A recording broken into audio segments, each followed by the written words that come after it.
Sit down if you want to. Right in the middle of what's going on. I'm in the middle of an interrogation. Take a seat, young Skywalker. The middle children of history, man. Middle of the day, Alfred? Please, take a seat there. Right now, I'm in the middle of nowhere. Stop the middle of the base hit! Meeting in the middle. Like. They fought for the freedom of middle. The middle of a war! This is friggin' ridiculous! Why don't we have a seat and talk it over? No! Not the middle seat! Hello everyone and welcome to the latest episode of The Middle Seats, the best seat in the house for all things movie and entertainment. I'm Andrew Auger and I'm here to get this party started tonight. Let's meet the rest of the attendees of this fiesta. He's the kind of guy to take a 6-minute solo while singing Happy Birthday. Mr. Nate Lungarini, belt it out, brother. Happy birthday to me.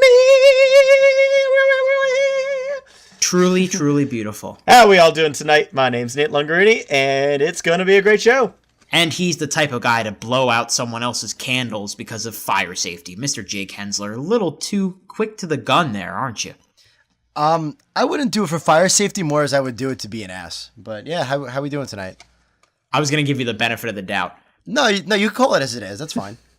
We're on episode 5. You don't get the benefit of the doubt anymore. And it is episode 5 of the Middle Seats podcast. If you are just joining us for the first time, welcome. Our show is divided into 3 segments. We start the show with some lobby talk, some little banter between the guys where one member of the crew introduces a new topic. Then we move on to our news segment where we talk about all the biggest happenings around the world in movies and entertainment. And we move into our feature review of the biggest movie of the week. This week it is of the Blumhouse horror comedy Happy Death Day. So guys, what's new? What's going on, guys? We're headed into Halloween season. Do you guys know what you guys want to be for Halloween yet? As I ask you like you guys are 6 years old. I'm toying with a couple things. I might be looking at some superheroes. I might be looking at some popular TV series, but I'm gonna keep it a secret until we get closer to the holiday. It's never too late to dress up. I'm still kind of thinking. The last 2 years, I liked to incorporate something mustache based, but I kind of shaved semi recently, so that's out of the question. So now I don't know what I want to do yet. Jake, I've seen you grow back a beard in 2 days. Yeah, I was gonna say. I'm talking like thick. I'm talking thick mustache. I don't have that kind of time anymore. I still think you could grow it back. I think you could still do it. We'll see. I could do Jake from State Farm again. I did that a couple years ago, and that worked pretty well. Ah, but that's boring. You're no good at repeating costumes. Tell that to my mom. My mom has been Madonna for 5 years. Madonna? Oh, man. Yeah. That's pretty cool. Has anybody told her that Madonna is so 1982? Yeah, I don't think she cares. Anyway, so with the Halloween season coming up, that transitions really nicely into this week's lobby talk. Let's all go to the lobby. You're in the lobby? What do you look like? I will blow up the block before you can make the lobby. So this week's lobby talk is movie, kind of like movie pet peeves, but more based on the horror genre. So more, how horror movies are written and things that we don't like when they're written that way. So I'm going to go ahead and, there are some basic stereotypes like when people fall when they're being chased by a serial killer, or if you're hiding in a closet and your phone goes off or you sneeze, like that, everybody gets pissed off by that. We're trying to get a little more detailed here. So some horror movie pet peeves. Let's go to the horror master himself, Nate. Nate, what are some of your horror movie pet peeves when you watch them? The horror master. More like the master of running away from horror movies that I don't want to watch because I'll pee my pants. There are 1.5 million horror cliches. I think my biggest pet peeve is we live in the age of cell phones. And unfortunately, cell phones tend to kill a lot of intelligent action in horror movies. So most movies say, all right, for whatever reason, cell phones don't work. And they incorporate that into the movie. Yep. And you know what? That's fine. But as long as they have a reason that a cell phone doesn't work, you're in a remote location, or someone cut the phone lines in your house, or whatever it is, you can't just say, oh, I'm not going to have my character pick up a phone in my movie. That's just dumb. Or, oh, I'm gonna have a character pick up my phone and my phone just magically doesn't work because the plot needs to happen. Come up with a reason, please. Like see, for me, I think it kind of depends. Like if the big bad cuts the phone lines, he's a smart big bad, okay. But the whole I don't have service is getting too old for me. You gotta get I more agree, and it is a cliche for a reason. Yeah, that's kind of it's the root of the genre that a lot of these movies take place in places where you can't use cell phones anyway. Like, that's a cliche I'm getting sick of, is the whole cabin in the woods stereotype. Like, what people go out for fun, just go out in the middle of the woods surrounded by nothing. Like, that's not something that I guess personally that I understand. Like, that's not how I would ever spend a good time, let alone if I was like a teenager and possibly subject to getting picked off one by one. And ever since, Cabin in the Woods by Drew Goddard, that has been something that's been present in my mind every time I watch one of these movies. And the characters lose me a lot of the time before that, and the movie has to win me back after that. And for me, if you're going to do that, you have to establish it. Like okay, we're purposely trying to get away from mainstream society. We're doing a no phones weekend. And even then, it's a little unrealistic, but if you establish that, I can go with it. That's a bigger horror story in its own for a lot of today's millennials. A weekend without a phone? Are you kidding? What are some of your other horror movie pet peeves, Andrew? There's the classic stuff. There's the black guy dies first. There's the car won't start when you need it to. Like you said, Jake. That's a good one. That's one another one that just has not caught up to the 21st century. I've never had a car problem where it doesn't turn on. And I have a pretty old car. It's a staple of the genre. It's a staple of the genre as much as a lot of the big bad guys of like famous horror movies like Jason, Freddy, car won't start. It's all these things that make up the movie genre in general. I think what's most interesting about a horror movie is how even critics for horror movies lower our standards. Like, a really good horror movie can have just passable characters, and we'll be like, okay, it absolutely achieved what it tried to do. Because the writing in horror movies typically is, I know that's obviously not the focus, but the writing in horror movies, especially as opposed to all the other genres, can be really weak, and the movie can still succeed.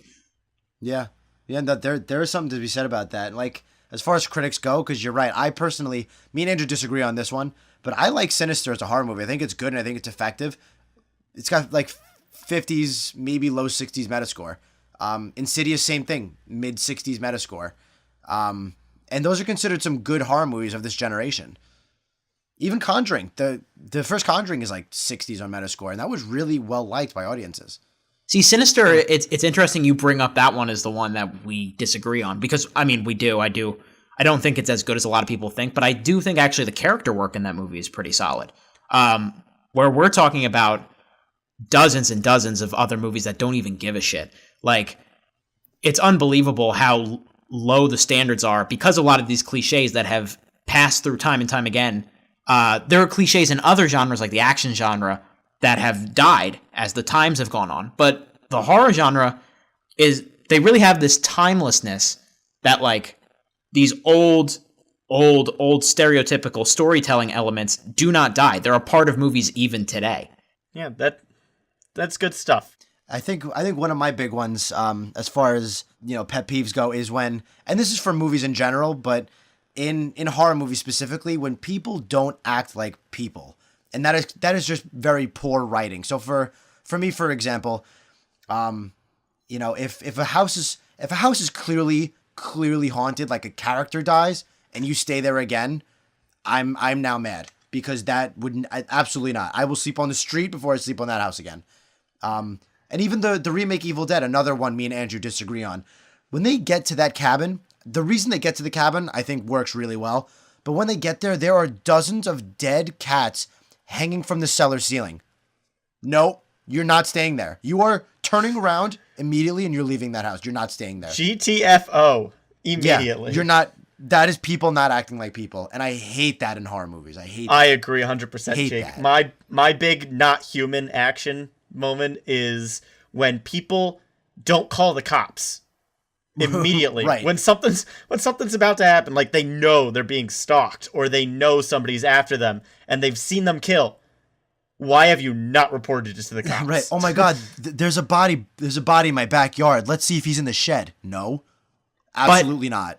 But guys, you're discounting one of my favorite cliches, which is they do call the cops, and then the cops are the most useless people in the entire movie. Ugh. Also fair. Oh, it's so painful. They either don't believe them, or if they do believe them, they have no helpful solutions. Or if they have helpful solutions, they consistently make the stupidest decisions possible. A movie that recently came out that neither of you saw, that I saw and hated, Friend Request, has possibly the stupidest cop characters I have ever seen.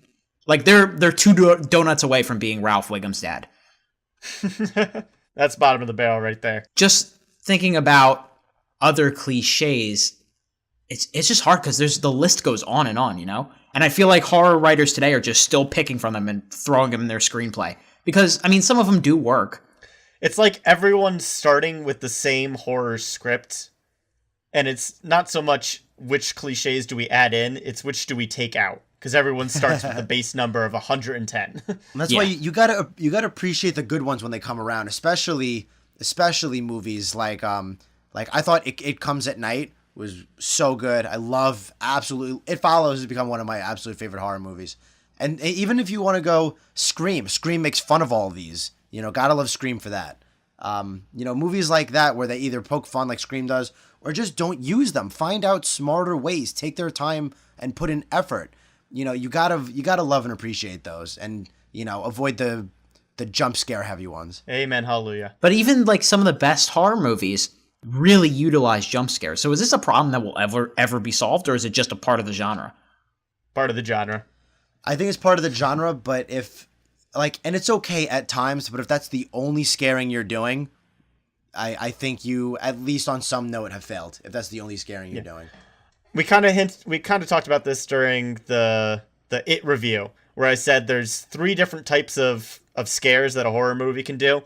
There's the jump scare, there's the panic scare, and then there's the dread scare that's like long and drawn out. And you'll see a lot of mix of all those types of scares in a horror movie, but the jump scare is just so easy to do that it's lazy. The most common.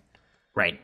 And it's not even really based on horror per se, because anybody can jump at anything at any moment. You know what I mean? It's just natural reactions. Like, you didn't scare me, you tested that I'm alive. Like, they're different things. Like, Andrew, if I drove to your house right now, well, like while you were in the shower, hypothetically speaking, and you didn't know I was there, if you open the shower and I happen to be there, I'm gonna scare the shit out of you.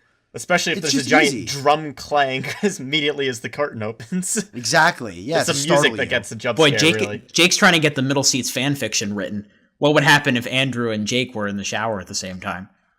All right, I'm out. All right, 50 Shades Freed is in February, so let's wait.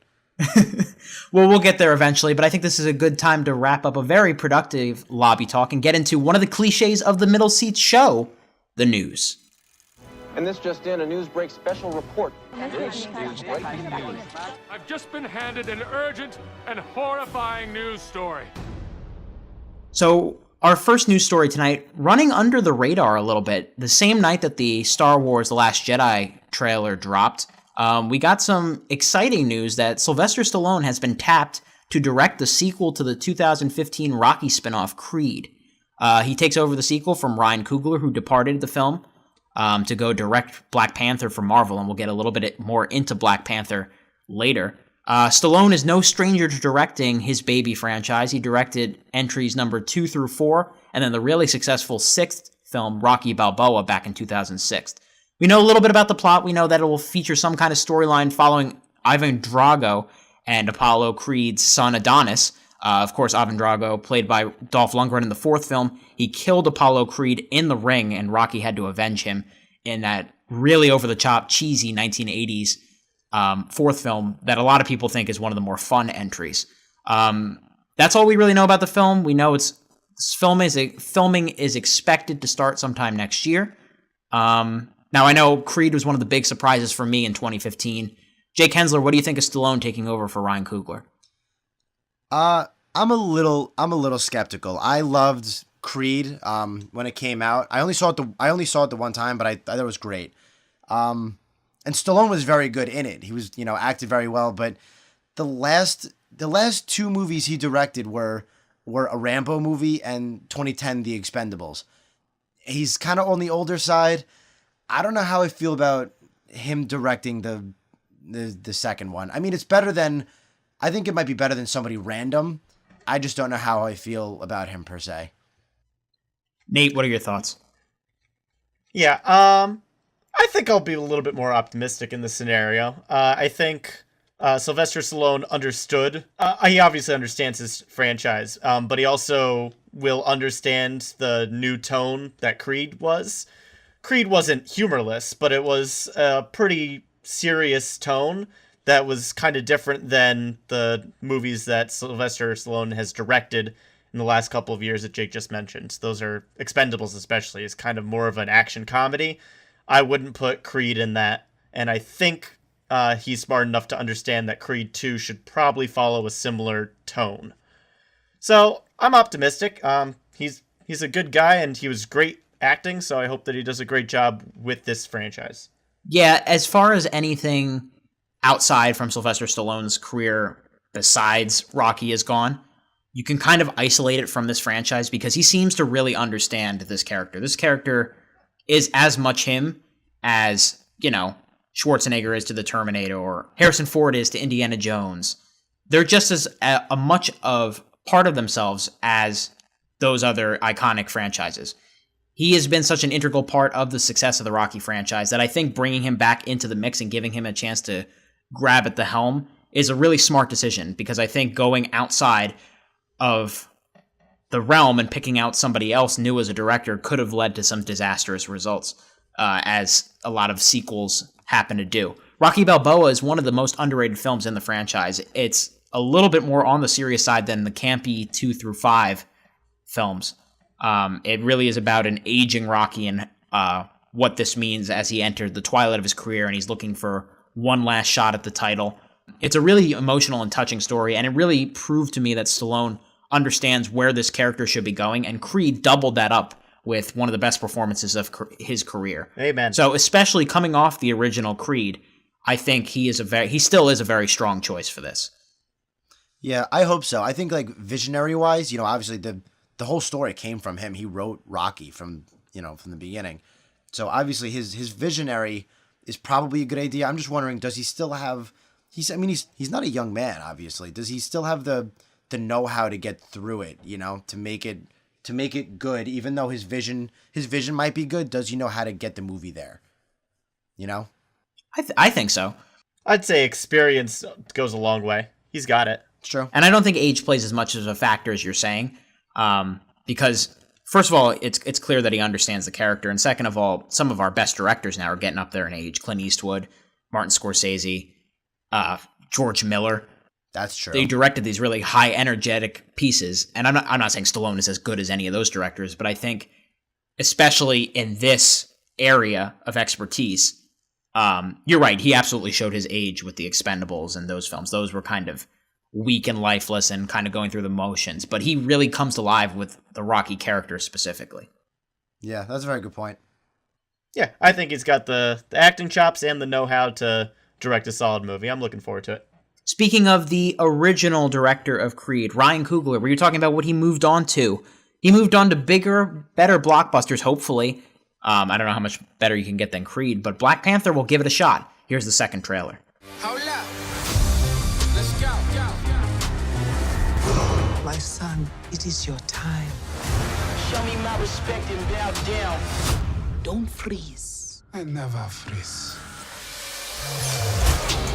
The revolution will not be televised. I waited my entire life for this. I'ma burn it all.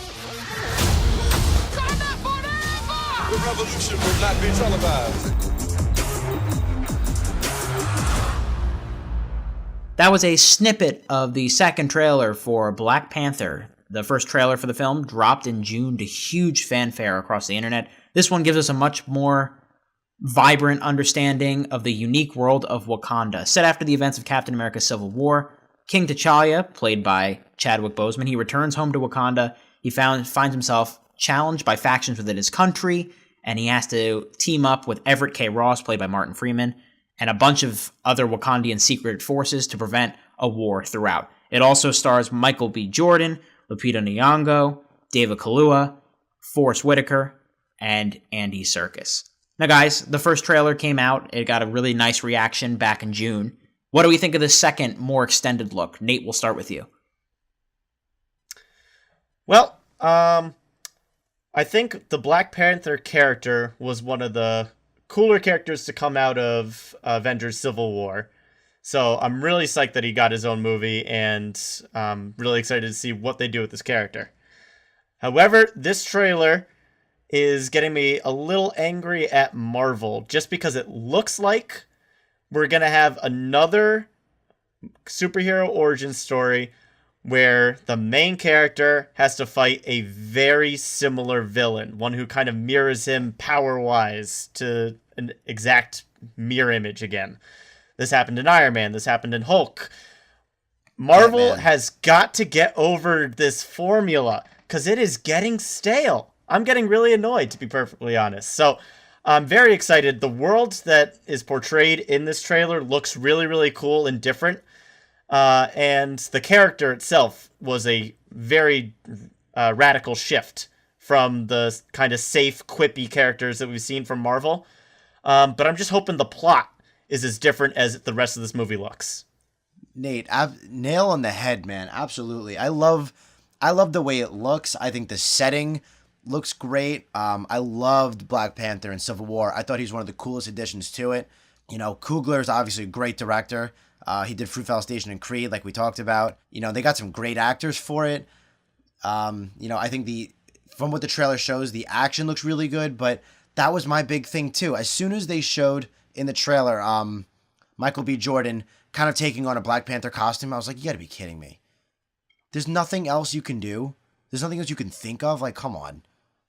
I don't necessarily disagree with what you guys are saying, but I think I'm less negative on that whole point than you guys are overall, because I am so engrossed on how beautiful this movie looks and how visually exciting it looks. It looks unlike any superhero movie visually that we've ever seen, and what a dynamite cast they have.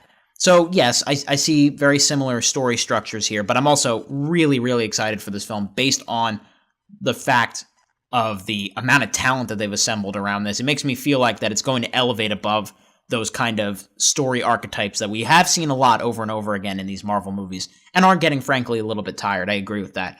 But I think this is a very unique property and one that people have been clamoring to see for a long time. I think they're going to put it a little bit of extra ounce of effort into it than any kind of played out story might, kind of hinder it. I really hope so, because I think on some level, I feel like Black Panther was always, I could be totally wrong about this, but I feel like comic book wise, he was always kind of like a B character, but Marvel has been great at bringing their B characters to life, like Ant-Man, Guardians of the Galaxy. To my knowledge, those are B characters that got very good to great standalone movies. Ant-Man's actually probably an A character. He was one of the main Avengers, but I understand what you're saying. He's a very hard sell for audiences. So I like Doctor Strange. Yeah, is probably a better example. But I think on a much different note. So I had 2 points I wanted to make, but the more important point, Wonder Woman was huge with women for obvious reasons. It was very female empowering. It was very strong, and it was a very well made movie. I think this may be important in a similar sense. Think about it. Most superheroes are white. I know a few, like I have a few friends who are black and they love Black Panther and they're looking forward to this so much. So I'm really hoping that they can get this right, like DC actually got Wonder Woman right. Just hit it home. It's gonna be the Black Power movie of the year. I hope it's an empowering movie for a whole type of audience that hasn't seen themselves portrayed in a movie this way before. Absolutely. And I think it's going to be a huge hit at the box office just solely based on that. One little minor gripe I have with the trailer that I wanted to see if you guys agreed with. Is it just me or does the CGI look like it needs a little bit more polish? We saw it in the posters. I hope it doesn't show up in the movie. Right. Yeah, I can see a little bit of that with the suits. When he's got his mask on, the suit works and it looks fluid. But when he's not all the way there, kind of like the Iron Man shot where the mask is lifted, that's where it kind of falls off a little bit for me. because it looks kind of pasted on. Am I getting the same vibes from anybody else? Oh yeah. That's a good point that you brought up, especially how Robert Downey Jr. looked in some of the other movies where it just looks like he's a floating head. That's something that I'm really hoping is not going to be a problem here. I haven't really thought about it from that aspect, but now that you mention it, I do see what you're saying a little bit. I don't have anything really to contribute, to be honest. I just haven't thought about it yet. Well, I think that's a good. That's our Jake. That's a very good pivot point, Jake. Black Panther arrives in theaters sometime in February. It looks like a very unique Marvel property. Speaking to another very unique looking Marvel property, how about the trailer for New Mutants coming from 20th Century Fox this week? I'm gonna ask you a series of questions.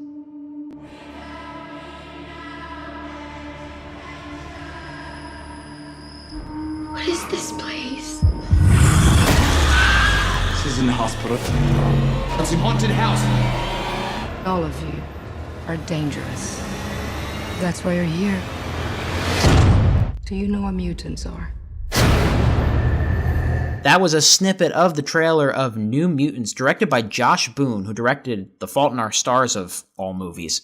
It stars a who's who's of young talent: Maisie Williams from Game of Thrones, Anya Taylor-Joy from The Witch and Split, Charlie Heaton from Stranger Things, and it's a horror film akin to the mixture of the works of John Hughes and Stephen King. It's the beginning of a planned trilogy from Fox. It's about 5 young mutants just discovering their abilities, are held in a secret facility against their will, having to fight to escape and save themselves. Fox is looking to deepen and expand the X-Men universe into darker corners following the success of Logan and Deadpool, and this certainly looks like a way to do that with a Friday the 13th release date on April 13th. Guys, this was a trailer that I knew it was coming, but I was not expecting this tone. Jake, what did you think of the trailer for New Mutants? I agree. I was totally thrown off. I did not expect a kind of a creepy horror feel to it at all. But my main thing is that, one, it seems original, which I'm always down for, and two, they got some very good casting for it. So I don't know how I feel yet entirely, but I do like a lot of the casting choices for starters. Nate, what do you think? Well, I will preface this by saying that I am so pumped that people are taking the superhero genre and twisting it into new ways. And a superhero horror movie is a pretty cool twist that I would love to see work. That said, I'm not too sold on this one working well. I'll save my breath for when I actually see the movie. But right now it looks like it's trying to be like a cure for wellness type scenario where they're all trapped in this haunted hospital kind of thing. But the cliches that we were just talking about are really present here. And it doesn't look like a unique horror movie. It's a unique superhero movie, but it does not look anything special from a horror perspective. And seeing faces come out of the walls and all these other like weird horror cliches that are meant to scare now need to have superhero powers as their explanation. And that's kind of weird to me. The trailer certainly threw me off because, I mean, I've been hearing about the New Mutants movie for a while, but I was not expecting it to be a full-on horror movie per se, especially when you hire the director of Fault in Our Stars. Fault in Our Stars is a very good movie, don't get me wrong, but as far as a horror movie goes, it's not really hitting and checking off any of those boxes that I would expect. Jake, you nailed it when you said that the cast alone does a lot for getting me excited about this. These are really underrated and young actors that I think could grow really well into any roles that they're given. But Nate, I don't disagree with you either that while a very nice tease and an effective tease, I need to see more before I get really excited about it. It's a trailer that threw me off guard based on the subversion of my expectations for what this movie could be, but it also needs to do more to differentiate itself from a bunch of other horror movies. It's got the jump scares, it's got the visual imagery, it's got the really slow, creepy pop song. It's checking all those boxes as well, and I want to see more before I make a final judgment on it. I'm not skeptical. Color me intrigued, I think I would be the word that I would use to describe it. and it's a good word. Get you a lot of points in Scrabble, Drew. How many points is that in Scrabble? You would know. Well, the Q's worth 10, so as long as you get that on a double or a triple word score, then you're golden, boy. I'm a golden boy. Anybody have any other final thoughts on New Mutants, or? We'll see when it comes out, yeah. I think Suicide Squad left me so scarred that I'm always skeptical of any trailer that doesn't look great. So thank you, Suicide Squad, for ruining movie trailers for me. Speaking of teen-based horror, that'll do it for our news segment, and we'll move into our feature review of Happy Death Day. Look, I know this isn't gonna make any sense. I've already lived through this day. Somebody's gonna kill me tonight. Happy birthday. The way I see it, you have unlimited amount of lives, unlimited opportunities to solve your own murder. You should be dead. You relive the same day over and over again. Kind of start to see who you really are.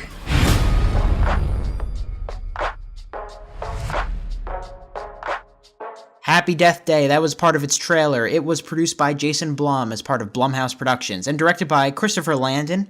He was best known for the Paranormal Activity, the Marked One spinoff, and Scout's Guide to the Zombie Apocalypse. It's a mixture mash-up. Let me try that again. It's a mixture mash-up of Groundhog Day meets Mean Girls, Easy A, 16 Candles, and a number of trashy college movies. Jessica Roth plays Tree, who has the most hippie and weird name I've heard in a long time. She's a self-centered sorority girl who was murdered on the night of her birthday, and through the fate of the universe, she keeps reliving that death every day, over and over again. So that means she has infinite attempts to solve her own murder. The question is, who could it be? So a potentially interesting, clever premise with the Groundhog Day mashup that we've seen in films like Edge of Tomorrow and even earlier this year, Before I Fall. It's been used a bunch of times ever since Harold Ramis's comedy classic came out. Nate Lungarini, what did you think of Happy Death Day? Yes, let's start with Nate. Well, let it be known that I am not a fan of this movie. Unfortunately, it seems like the Groundhog Day genre is going to have to be a little cliche for a while. Because we now have seen a whole bunch of these repeat these day movies. And they all kind of go through the same cycle of the original character treats everyone like a jerk.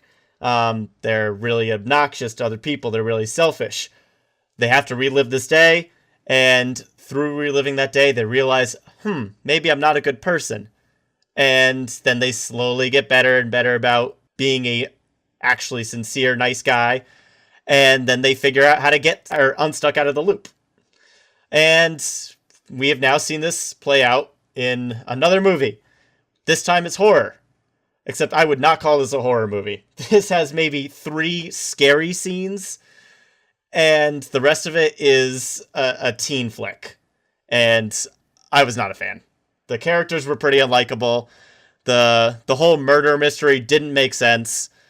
And everyone just kind of goes through a lot of emotions that don't add up to a good story. Not a fan. Okay. Harsh criticism by Nate Lungarini. Jake, what'd you think? I'll be a little more positive. I just saw it, and I agree with the teen flick part.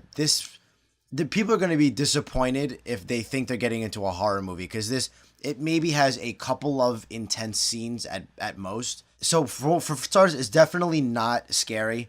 It's pretty much not original either. But there is something charming about it, and I can't quite put my finger on it. Maybe it's a teen flick aspect. I don't quite know. Maybe it's the college atmosphere. I can't really put my finger on it. But for a good chunk of it, I do think it's pretty charming. It's pretty charming for the most part.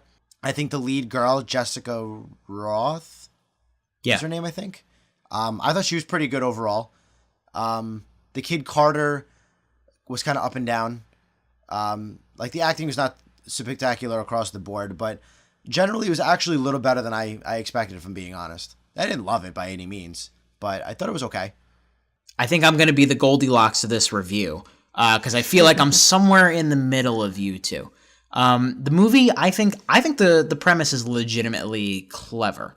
I I mean, obviously, the Groundhog Day thing has been done over and over again. That's not the clever part. The clever part is applying that to murder and applying that to a kind of a fun horror comedy. Unfortunately, the execution for the movie is just average. It's not a bad movie, I think, but it's way less interesting and inventive than it could have been, and it's way less charming and meta and self-aware than it thinks it is. Like, even more than if we're talking about Groundhog Day or Mean Girls, this movie really wants to be Scream really badly.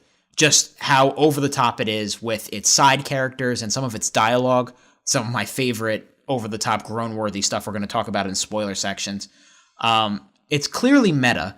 It clearly knows how ridiculous it is. And part of it, like you said, Jake, there is an inherent charm in that. I think Jessica Roth is a lot of fun in the main character role. She is really compelling and charming in kind of an old actress heroine kind of way. But sometimes the over-exaggeration and how over the top it is tries to distract you from the fact that there's really not that much here. Like, eventually, when we get into the meat of the movie, where she keeps trying to solve her murder over and over again, and she starts to die over and over again. Like how it was in Edge of Tomorrow, where that was some of the best parts of the movie, killing Tom Cruise over and over again with some of the funniest and most inventive parts. This just doesn't have the bite that it should. It's not as fun as it should, but it's not as funny as it should, and it kind of left me flat for a lot of it, because eventually, like Nate said, we get into the more generic parts. Yeah, I think there's just no logic to this movie. Like Groundhog Day and Edge of Tomorrow and even Before I Fall, they all have rules to the loop, and this movie really just doesn't have many rules. Just kind of go through the motions. Jake did say that Jessica Roth was a good actress in this movie, and I will agree with that. I thought she was fine, but the dialogue was absolute garbage. There is some pretty bad dialogue, and that is... Oh my god, I was cringing so hard. We want to talk general pet peeves, not just horror, just in general. I don't know who wrote this, but there are times when screenwriters do not know how to write preteen to teen to young adult. They just don't get it. And there is some cheesy ass dialogue in this movie, and I will absolutely give you that. But I think 90% of that is on purpose.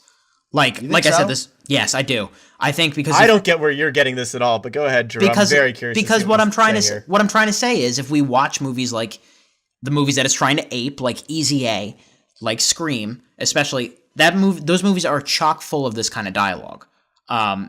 These buzzwordy kind of, like ew, skank, those kind of little lines and everything like that. That's the best I could come up with on on the fly.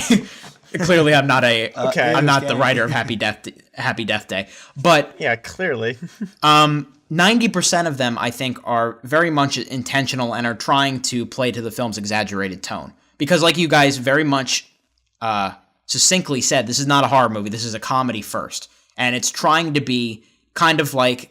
You guys ever see that TV show Scream Queens? No. Can't say I have. It's similar to Scream. It's by the people that made American Horror Story and Glee. But it's going for that same kind of capturing that same kind of audience. So I excused a lot of the bad dialogue. Now that's not to say I excused all of it, because there is a couple lines that I wrote down that I had to go, come on. Like, I really did grow and almost slumped down in my seats because of how over the top it was.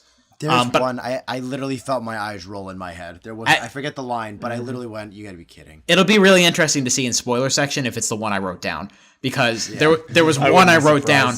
There was one I wrote down where I literally had to whip out my phone, like Indiana Jones taking out his whip to write it down.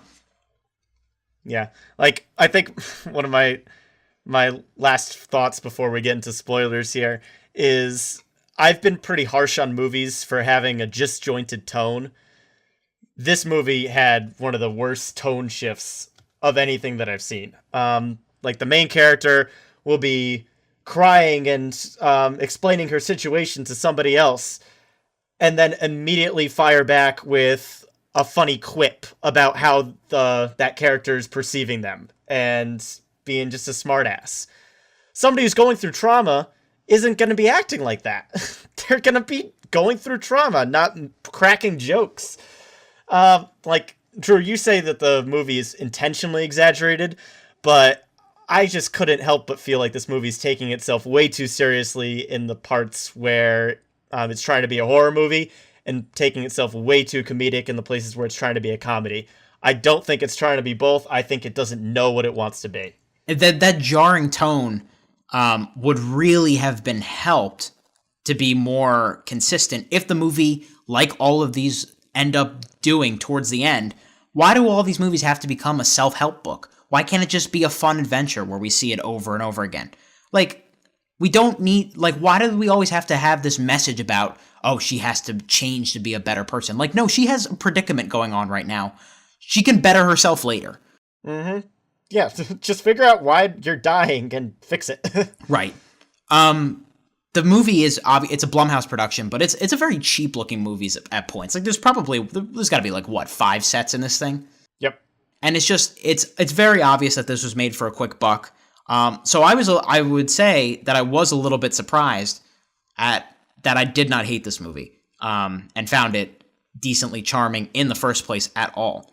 And that's kind of where my positivity comes from. I expected to dislike this movie, and I'm not like over the moon about it, but I liked it more than I thought I would for sure.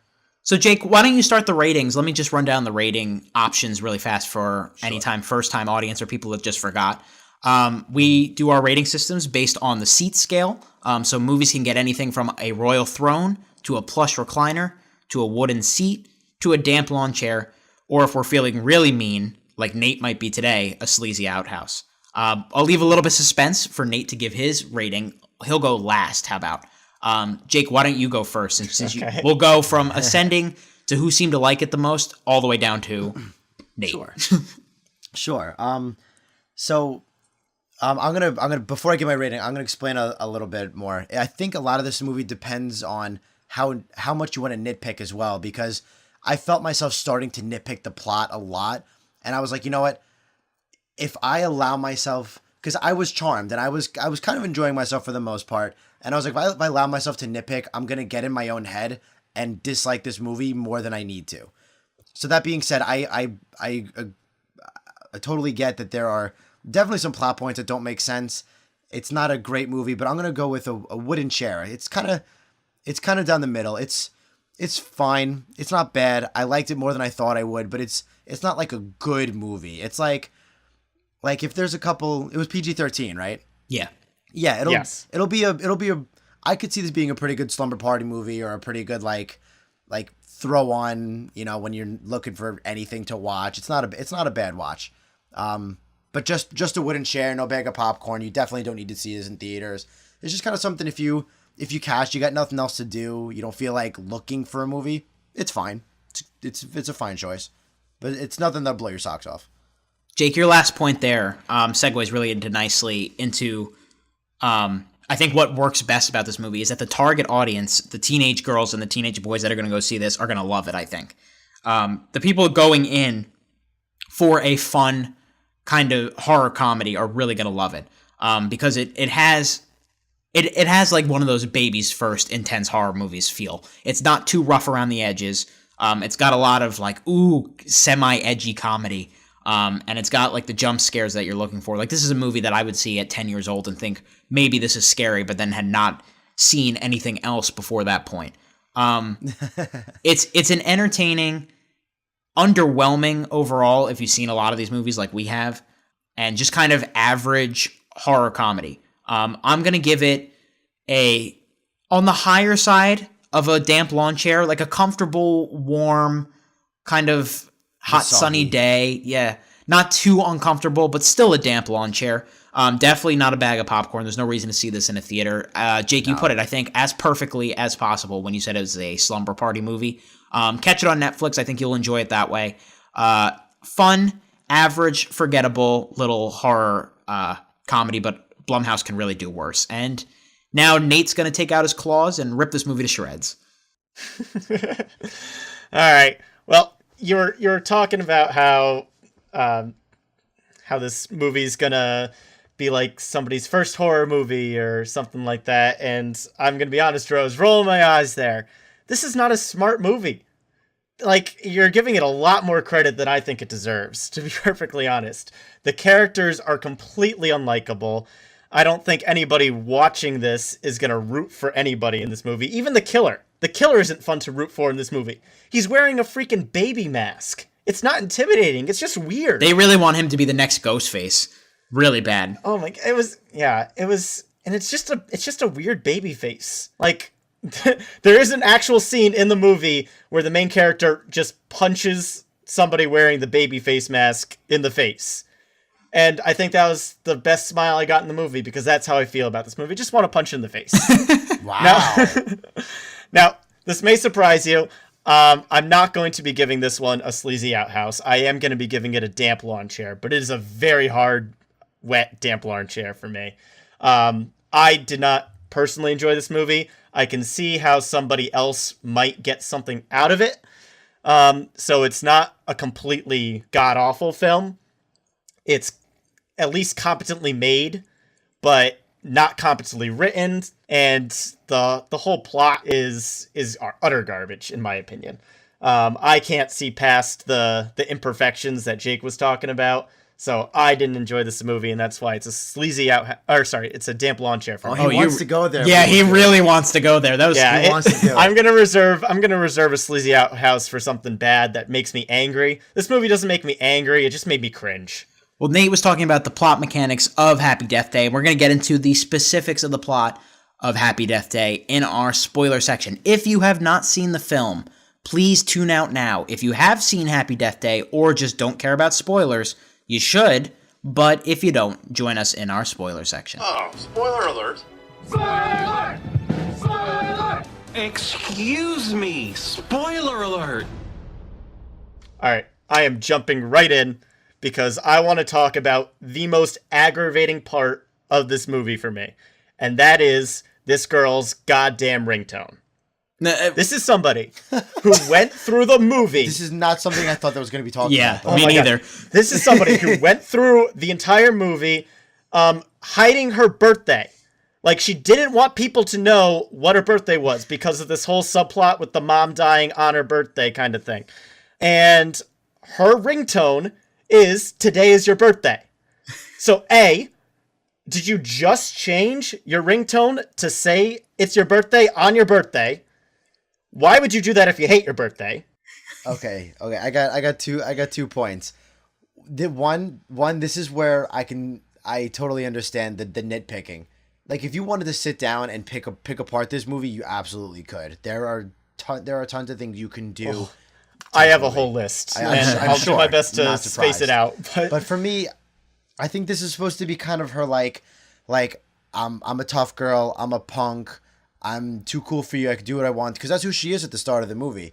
And the ringtone is more specifically something along the lines of, "It's my birthday, I don't have to pick up the phone if I don't want to." Like, yeah, I'll do what I want, sweetie parents, not a phase. Like, so though the ringtone was annoying, I think it semi-fit her personality, though a little contradictory. It kind of fit her. See, I'm right in the middle of you two, because Jake, that's a very good point. But Nate, I agree. It's very attention whory. Like, it's very much. It literally serves just as a conversation starter for other people to say, "Oh, is it your birthday today?" Like, why the frick is that a ringtone? The movie had an out too. Like, they had a way to get around this specific ringtone. There is a legitimate song that a lot of people have as their ringtone. 50 Cent's in the club, which is about "Go Shawty, it's your birthday," but you could just do the beginning part and it would get the point across. It's such a recognizable musical cue. It would get the same point across, but it wouldn't be so directly that. And they use that in the trailer. So I don't know why they didn't just do it here.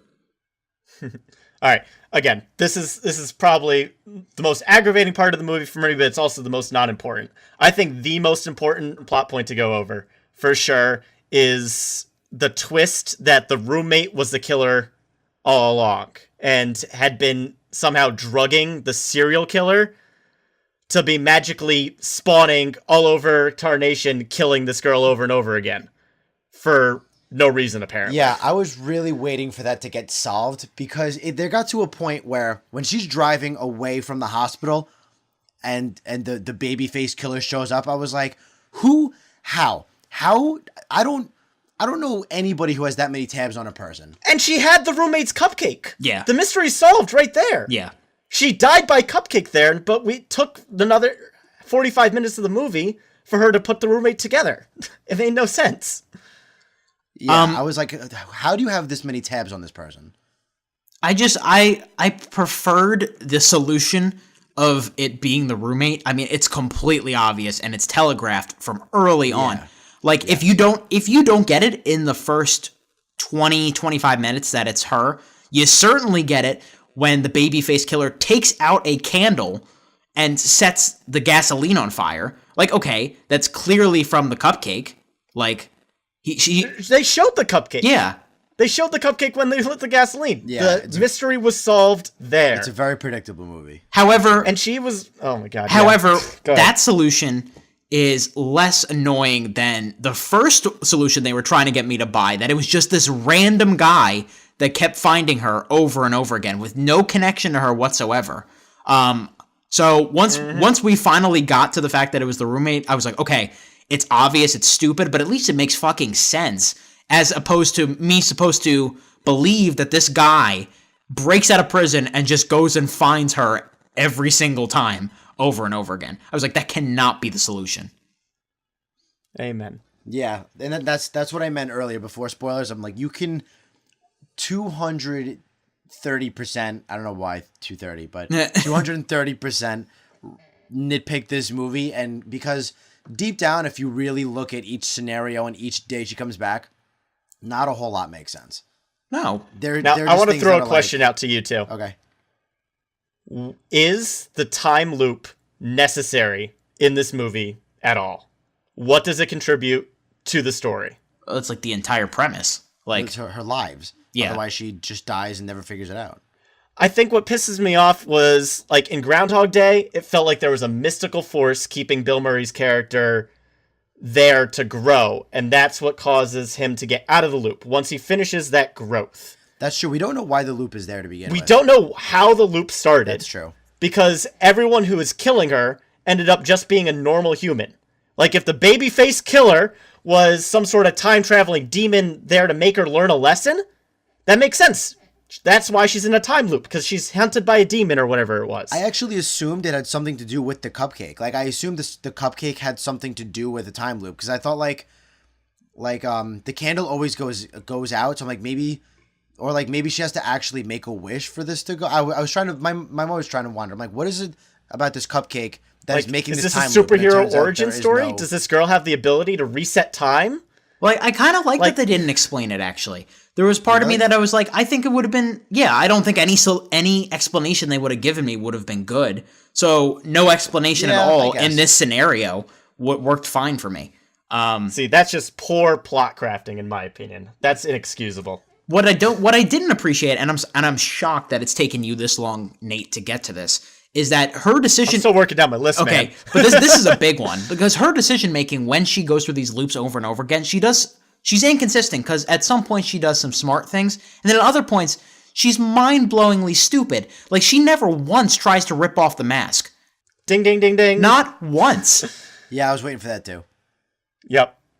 Like, she gets smart enough to, like, get freaking night vision goggles to try to spy on people.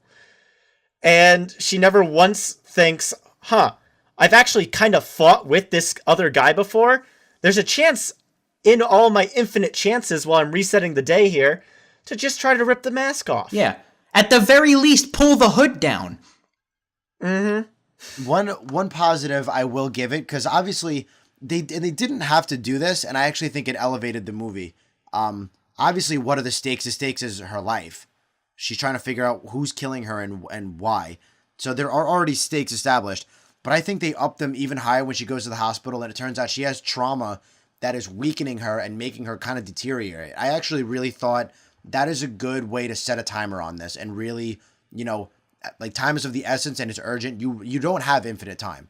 I really thought that was a good aspect of it. Yeah, I liked that aspect, but the movie half-asses that. Like, they mention it twice. Oh my God, yeah. And it never is brought up again. Like, we never see the scars that the doctor mentions are on her body now. We never now you're just looking get for a sense of gratuitous how nudity, many Nate. lives she has left. Well, Nate, now you're just looking for gratuitous nudity. So. It's PG-13, Nate. Fuck that. I'm kidding. Gratuitous nudity. She walks through the lawn naked. Yeah, that did not have for to happen. no reason. There's no, yeah. And we never see any sort of consequence to that. Like, did she die that day naked?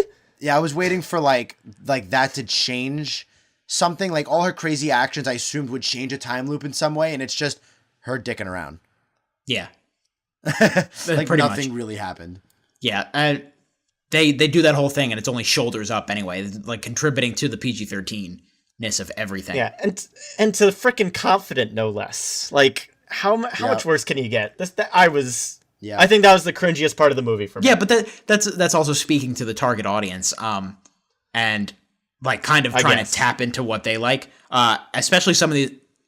I think the target audience can get much better movies than this. I don't think they ask for much though. Yeah, I agree with that. I think like as a sophomore, my mom dropped me off to see this with a bunch of my like high school friends. As like 15, so I can't drive, but we all want to go out and do something one night. I would enjoy it. Are there any I guess I never had that experience because I never had any friends. Needy. Oh. Are there any instances of bad dialogue that you guys wanted to bring up before I talk about my coup de grace here that I have written down? I can't remember the one scene, but it was within the first half. I know that. Do you have the subway quote on there? No. That was one of them. That was one of the big ones. All right, then I'll say this one. One of the jokes, there was like a creeper. Because this girl has like 5 different men chasing after her, but there was a creeper character who was asking why she wasn't responding to his calls. And she said something along the lines of, I was miserable by our first date because we went to Subway. I mean, come on. It's not like you have a foot long. Yeah. Yeah, that one was bad. Ugh. That was really early on, too. Ugh. That was one of the big ones. The one I wrote down that I was just like, whoa, what are we doing here? Is she's sitting with Carter, right? That's his name, Carter. Played pretty nicely by Israel Broussard. I actually found him pretty charming. Little generic and bland, but he was fine. But he reacts some way, and she goes, "Relax, man. It's not like I'm taking a shit on your mother's head." I was like, whoa. What is going on? Yeah. Well, this is a scene I was talking about where she was supposed to be crying her eyes out, explaining this horrible situation that she's in, and then she drops that line on the guy who's trying to help her. Yeah. Come the fuck on. Yeah, like most people would just say, you're looking at me like I have 3 heads, and she says, you're looking at me as if I... And I was like, who, what? It's just insulting. That? And Jake, your PTSD moment at the end, where they're talking about Groundhog Day, and she goes, who's Bill Murray? Oh, yeah. I wish I took Erin to see this, because I would have been like... She would have given up. She would have stood up and given it a standing ovation. Yeah, it would have been Erin's top 5 movies of all time out of the 9 that she's seen. But actually, I was going to say the beginning, the movie was a bit roller coastery for me, but I generally was enjoying it overall. And the last 10 minutes, I don't know what it was, but the last 10 minutes, I was like, just end it, just pick something, just go, do something. I don't know. The last like 10, 15 minutes, like the very ending, did not work for me at all, and I don't know what it was about it. I just saw it a few hours ago, but the very ending for me, I was like, just pick an ending and go with it. Yeah, we had 2 fake out moments where it wasn't her last day anymore when we thought she had moved on to the next day. Like they wanted to end it on the roommate death, and then they wanted to end it on the not knowing who Bill Murray is with Groundhog, and then they wanted to end it on, oh my God, I'm in time loop again. Just kidding, I'm messing with you. Ha ha ha ha. We're gonna make out now. Like I was like, that's all fine, but you gotta pick one. Yeah. And, like, the lengths that he went to fuck with her like that, like, changing his clothes into the exact outfit he had on yesterday, like, dude, it's not even worth it. Like, it's not that funny. Your joke is not that funny. Remembering where he was, like, being under the desk, too. Yeah. Andrew, I could totally see you doing that to Mar. Okay, fair. You're not that wrong. But the way that the whole thing wraps up with the roommate, just talking about, like, how the police just completely talking about stupid police in a horror movie. The police just completely take her word for it that, okay, oh, yeah. I threw her out the window because she was trying to kill me. Like, there were no witnesses or anything. Like, where's your problem proof? with that. Is the proof the cupcake? Is that it? It's all splattered now. You shoved it in her face. Yeah, I had a lot of problems with that. I'm like, you're both going to jail for life. Yeah. Well, Horror she's movies dead. do You're that going to a jail. lot. She's dead. You're going to jail. We're going to pick her up and put her in the cell with you. Yeah, she throws her out the window, and then she's like, okay, who wants pancakes? And she's at the diner with her boyfriend. It's like, no, I think there's more questions to be asked. Yeah, I had an issue with that too. And I don't know who played her dad. I don't know if he was just ugly or a bad actor or both, but I was not having it with him. Jesus Christ. That was more or less for you, Andrew. That was a lot. The whole side quest was shooed in. Like, her having to be traumatized by her mom added nothing to either her plot or her character development. Like, she had that one nice moment where she reconnected with her dad, but her dad didn't do anything else with the story. Well, I think that was supposed to be a why is this day so significant to you? It was her birthday and it was her dead mom's birthday. So the really touching scene got erased immediately, too. Yes. Yep. Yes. And that was it. And the rest we see from the movie from the dad is, "Oh my God, are you okay?" Yeah, please answer me. Yeah. Please answer. It's just, he doesn't he doesn't try to call bad. again after that, does he? He calls that one time in the morning and then just never tries again. I can't remember. Not that important. We're going to move into final thoughts here, but can we just address the horrible acting of the Professor I Have an Affair? Like, ugh. That guy was bad. See, I thought the head sorority girl was worse. Yeah, she was pretty bad too. Oh, yeah, she was just such a stereotype. Have you guys ever met somebody who acts even remotely like the girls in this movie? No. This is how you make fun of those girls. Yeah. I guess, but like, how far do you go to the point where it's not just silly, it's ridiculous?